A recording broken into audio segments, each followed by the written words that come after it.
আজকে নাকি আর্জেন্টিনার খেলা। আর আমার ছেলে বায়না ধরেছে সে নাকি চিকেন তান্দুরি আর নান খাবে। তো বলেন তো কি করি?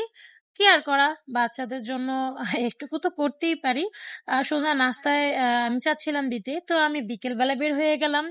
কারা কারা লাভলিন বাংলা রেস্টুরেন্টের খাবার খেয়েছেন, উত্তরায় যারা আছেন আমাকে কিন্তু অবশ্যই কমেন্ট করে জানাবেন। তাদের খাবার কিন্তু খুবই মজা, সবই বাংলা আইটেম পাওয়া যায়। তো এরপর আসলে এখানকার যে কাবাবগুলো খুবই মজা হয়। আমি এসে আগে একটা চিকেন তান্দুরি অর্ডার করেছি, ফুল চিকেন। আর 3টা নান রুটি অর্ডার করেছি। বাচ্চারা মানে বাচ্চারা সহ আমরা খাবো, আর সাথে কিন্তু আরেকজনকে হায়ার করে ডেকে এনেছি। ভিডিও শেষে দেখতে পারবেন। তো এই তো আমি অপেক্ষা করছিলাম। এর আগেও কিন্তু রোজার মধ্যে আমি অনেক খাবার নিয়ে গিয়েছিলাম তাদের কাছ থেকে। আর আমি এখন দেখিয়ে দিচ্ছি দুপুরবেলা তাদের খাবারের লাঞ্চে কি কি ছিল। তো সব ধরনের আইটেম, মানে বাংলা ভাত, মানে ভাত সহ মাছ তরকারি, মাছ ভুনা, চিকেন রোস্ট, গরুর মাংস, চিকেন রেজালা, কাচ্চিও ছিল, সাদা পোলাও ছিল, আর হচ্ছে খিচুড়িও ছিল।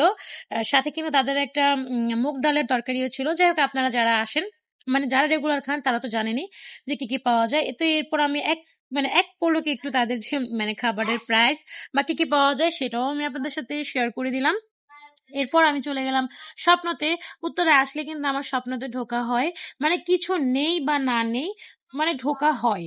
যদি কিছু পেয়ে যাই নেই, না হয় খুবই সীমিত খাবার নেই। তো আমি বেশি কিছু নিইনি। চিপস নিয়েছি, মেয়ে লেস চিপসটা খায়। এখন খায় তো কি করব, খায় দেই, আসলে দিতে হয় মাঝে মাঝে, না চাইতেও দিতে হয়। এতে করে ও একটু ঠান্ডা থাকে।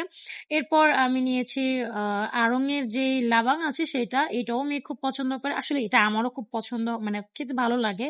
তো একদম সীমিত, তেমন কিছু পাইনি। যদি পেতাম নিতাম। মেয়ে অনেক ধরনের বিস্কিট আছে স্বপ্নে, কিন্তু আমার মেয়ে তো খাবে না, তাই আমি আসলে তেমন কিছু নিইনি। জাস্ট এই টুকটাক খাবার নিয়ে এরপর বাসায় চলে আসছি।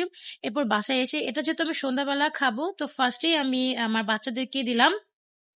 এরপর মা খেয়েছে, আর আমি ওই যে বললাম হায়ার করে একজনকে ডেকে এনেছি, তার জন্য অপেক্ষা করছি।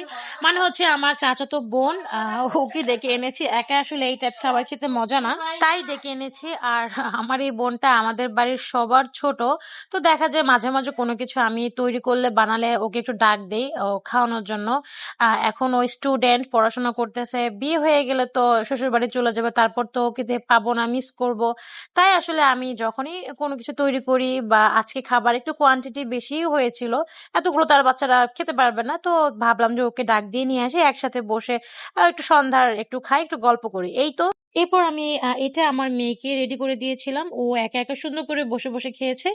তারপর ওই যে বললাম বোনের কথা, ও আসলো, এরপর আমরা বসলাম। মানে আমাদের খেতে প্রায়